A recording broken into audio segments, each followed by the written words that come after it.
Efesus pasal 6. Hai anak-anak, taatilah orang tuamu di dalam Tuhan, karena haruslah demikian. Hormatilah ayahmu dan ibumu. Ini adalah suatu perintah yang penting, seperti yang nyata dari janji ini, supaya kamu berbahagia dan panjang umurmu di bumi. Dan kamu, bapak-bapak, janganlah bangkitkan amarah di dalam hati anak-anakmu, tetapi didiklah mereka di dalam ajaran dan nasihat Tuhan.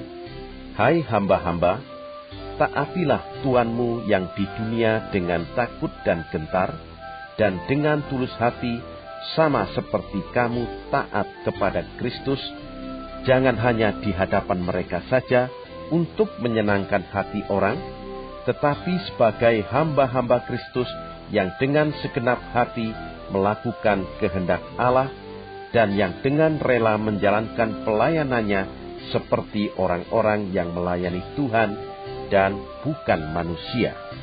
Kamu tahu bahwa setiap orang, baik hamba maupun orang merdeka, kalau ia telah berbuat sesuatu yang baik, ia akan menerima balasannya dari Tuhan.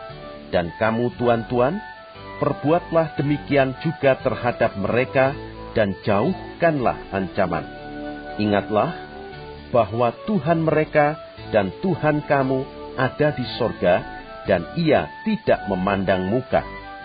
Akhirnya, hendaklah kamu kuat di dalam Tuhan, di dalam kekuatan kuasa-Nya. Kenakanlah seluruh perlengkapan senjata Allah, supaya kamu dapat bertahan melawan tipu muslihat iblis. Karena perjuangan kita bukanlah melawan darah dan daging, tetapi melawan pemerintah-pemerintah, melawan penguasa-penguasa, melawan penghulu-penghulu dunia yang gelap ini, melawan roh-roh jahat di udara.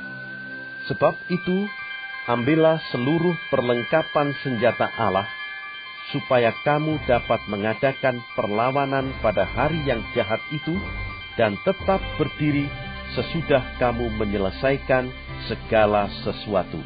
Jadi berdirilah tegak, berikat pinggangkan kebenaran, dan berbaju sirahkan keadilan.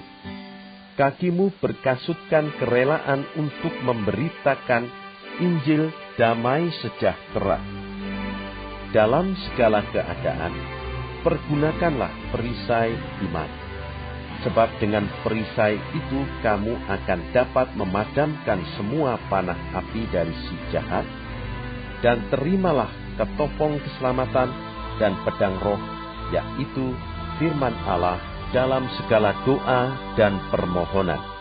Berdoalah setiap waktu di dalam roh, dan berjaga-jagalah di dalam doamu itu dengan permohonan yang tak putus-putusnya untuk segala orang kudus, juga untuk aku, supaya kepadaku, jika aku membuka mulutku, dikaruniakan perkataan yang benar, agar dengan keberanian aku memberitakan rahasia Injil yang kulayani sebagai utusan yang dipenjarakan. Berdoalah supaya dengan keberanian aku menyatakannya sebagaimana seharusnya aku berbicara. Supaya kamu juga mengetahui keadaan dan hal ihwalku, maka Tikhikus, saudara kita yang kekasih dan pelayan yang setia di dalam Tuhan, akan memberitahukan semuanya kepada kamu. Dengan maksud inilah ia kusuruh kepadamu, yaitu supaya kamu tahu hal ihwal kami, dan supaya ia menghibur hatimu. Damai sejahtera dan kasih dengan iman dari Allah Bapa dan dari Tuhan Yesus Kristus menyertai sekalian saudara. Kasih karunia menyertai semua orang yang mengasihi Tuhan kita Yesus Kristus dengan kasih yang tidak binasa.